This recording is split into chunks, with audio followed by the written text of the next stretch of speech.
और अगर लॉकडाउन 2 लगता है तो उसका हमारे आपके ऊपर क्या प्रभाव पड़ेगा, विशेषकर आर्थिक प्रभाव क्या होगा। क्योंकि लॉकडाउन 1 का आर्थिक प्रभाव हम लोग देख चुके हैं, वैसे स्थिति में लॉकडाउन 2 का क्या प्रभाव होगा।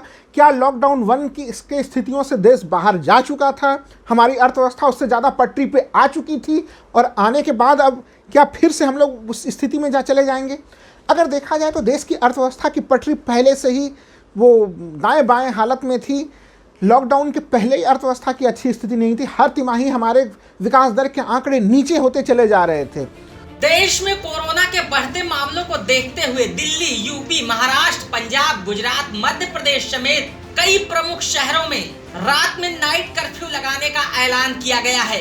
इस लॉकडाउन के मद्देनजर देश की आर्थिक स्थिति और लोगों को किस तरह के संभावित परिणाम दोबारा भुगतने पड़ सकते हैं, इस पर वरिष्ठ पत्रकार और जाने माने राजनीतिक विश्लेषक राहुल लाल जी ने क्या कुछ कहा, आप जरूर सुनिए। क्या देश लॉकडाउन 2 की तरफ अग्रसर हो रहा है? देश भर से जो कोरोना को लेकर स्थितियां चल रही हैं उससे यही लग रहा है कि देश लॉकडाउन 2 की तरफ धीरे धीरे अग्रसर हो रहा है।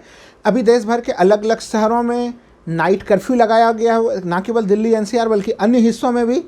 रायपुर शहर को तो 10 दिनों तक के लिए बंद कर दिया गया है।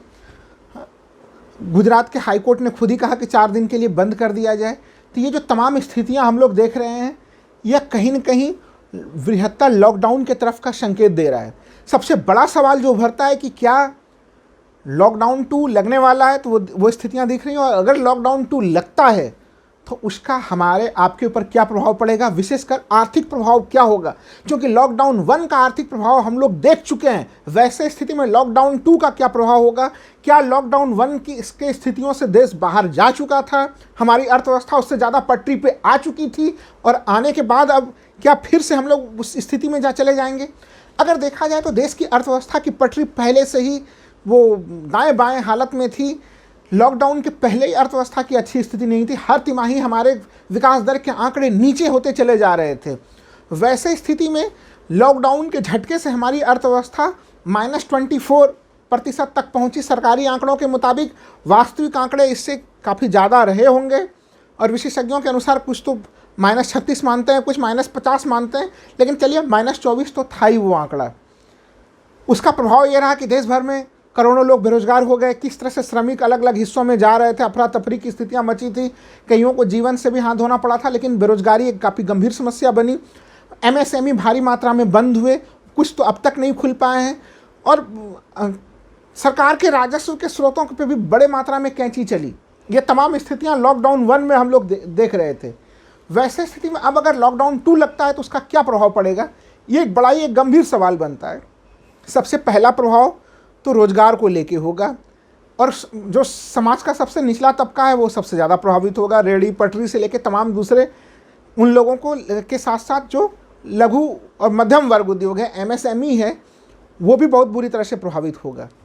हम लोग अगर अपने देश को समझते हैं तो यहाँ पे हमें 2 क्षेत्र नज़र आते हैं, संगठित क्षेत्र, एक असंगठित क्षेत्र।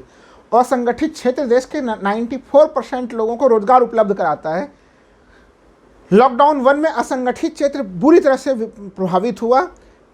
ऐसे स्थिति में जब वो अब तक नहीं संभला है और तो फिर अगर लॉकडाउन 2 लगेगा तो फिर उस असंगठित क्षेत्र का क्या होगा, पहला सवाल। यानी वो स्थितियां ऐसी होंगी कि आप उसकी कल्पना हम लोग नहीं कर सकते। तो बेरोजगारी की जो भयावहता है वो तो हम लोग समझ पा रहे हैं। दूसरी स्थितियां कि वो लोगों के पास परचेजिंग पावर कैपेसिटी काफ़ी कम हो जाएगी। क्यों? क्योंकि अब जब लॉकडाउन 1 को हम लोगों ने देखा, लोग बेरोजगार तो हुए, जो लोग रोजगार में भी रहे उनके भी वेतन भत्तों में भारी कटौती हो गई। कहीं कहीं पे 70 से 80% तक वेतन भत्तों में कटौती हो गई लोगों की। तो एक तरफ महंगाई की मार, वेतन भत्तों में काफ़ी अप्रत्याशित तौर पर कटौती, यानी लोगों के पॉकेट में पैसे नहीं और बाजार में काफ़ी महंगाई भी। ये एक अलग सी स्थिति है। इस स्थिति से सरकार और हमारा समाज कैसे जूझेगा। तीसरी चीज़ कि मध्यम वर्ग, जो देश में एक तरह से टैक्स पेयर के रूप में जाना जाता है, मध्यम वर्ग का भी जो है कि वो कमर जो है इनको पूरी तरह से टूट चुकी है। तो लॉकडाउन 2 और भी इस हालत को बेहाल करेगा। भारतीय अर्थव्यवस्था को मजबूत बनाने में, उसको खड़ा करने में हमारे मध्यम वर्ग की भूमिका भी काफ़ी ज़्यादा बड़ी होती है। उसको भी अब तक किसी तरह से लॉकडाउन 1 में ही उसे राहत नहीं मिल सका, तो लॉकडाउन 2 में राहत कहाँ से मिलेगा। और सबसे बड़ा चीज़ कि सरकार का खजाना, अगर हम लोग केंद्र सरकार के बजट को देखते हैं, आय और व्यय के बीच में 18 लाख करोड़ का गैप है, जिसमें सरकार कह रही है 12 लाख करोड़ तो हम लोग जो है कि अलग अलग हिस्सों से कर्ज लेंगे। लेकिन बाकी उसके बाद की स्थितियां क्या होंगी, क्योंकि लॉकडाउन 2 लगेगा तो सरकार ने जो अनुमान लगाया है बजट में उससे भी कम राजस्व की प्राप्ति होगी। स्थिति केंद्र सरकार की इतनी बुरी हो चुकी है कि वो अपनी संवैधानिक जिम्मेवारी पूरी नहीं कर पा रही है। राज्यों को जो हिस्सा मिलना चाहिए, वो हिस्सा जो संवैधानिक हिस्सेदारी होती है वो नहीं मिल पा रहा है। ऐसे में राज्य सरकारें भी अपंगता की स्थिति में आ रही है, केंद्र सरकार भी अपंगता की स्थिति में आ रही है। तो महत्वपूर्ण सवाल क्या उठ रहा है इसमें, केंद्र सरकार ने नीति क्या बनाई है। विनिवेश के नाम पे एक तरह से वो अपने अलग अलग कंपनियों को, सरकारी कंपनियों को बेच के आय प्राप्त करना चाहती है, और राज्य सरकारों को भी कहा गया कि आप भी अपने अपने अलग अलग कंपनियों को बेचिए और आय प्राप्त कीजिए, केंद्र की तरफ आप मत देखिए।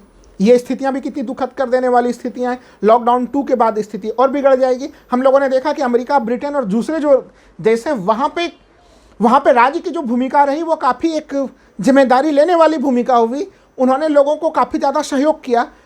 इस प्रकार की जिम्मेदारी यहाँ पे नहीं दिखी, चूँकि आर्थिक संसाधनों की कमी थी। वैसे स्थिति में अब इन संसाधनों की और भी ज़्यादा कमी होगी और एक भयावह तस्वीर कहीं न कहीं अर्थव्यवस्था की दृष्टि से नज़र आ रहा है। इसलिए सरकार को चाहिए कि वो लॉकडाउन जैसे विकल्प को ना अपनाए।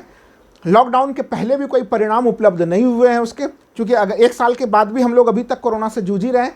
कॉन्टैक्ट ट्रेसिंग और भारी मात्रा में जांच यही चीज़ है, जागरूकता फैलाना। और मैं डंके की चोट पे कहना चाहूँगा कि जागरूकता फैलाने की जिम्मेवारी हमारे राजनेताओं की भी है। वो दोहरा व्यवहार नहीं कर सकते कि वो जब चुनावी रैलियाँ हों तो वहाँ पे आप कोरोना प्रोटोकॉल का पालन नहीं करेंगे और बाकी देश को संबोधित करते हुए आप कोरोना प्रोटोकॉल के लंबे लंबे आप उपदेश दे दें। तो दूसरों को उपदेश देने से पहले वो आचरण उन लोगों को स्वयं में भी उनको लेना पड़ेगा। ये चीज़ें भी समझने वाली चीज़ हैं। इसलिए लॉकडाउन को छोड़िए और जो प्रैक्टिकल विकल्प हैं उसके तरफ सरकार चले। अगर आप लॉकडाउन को लेके आते हैं तो इससे जो स्थिति की भयावहता होगी वो अकल्पनीय है। ना केवल रोजगार के क्षेत्र में कंपनियों के पूरे, जब डिमांड नहीं होगा तो कंपनियां उत्पादन किसके लिए करेंगे, उत्पादन नहीं करेंगे तो वहाँ पे फिर अर्थव्यवस्था क्यों होगा, कहाँ से होगा, कैसे होगा। ये एक बड़े गंभीर सोचने वाले सवाल है।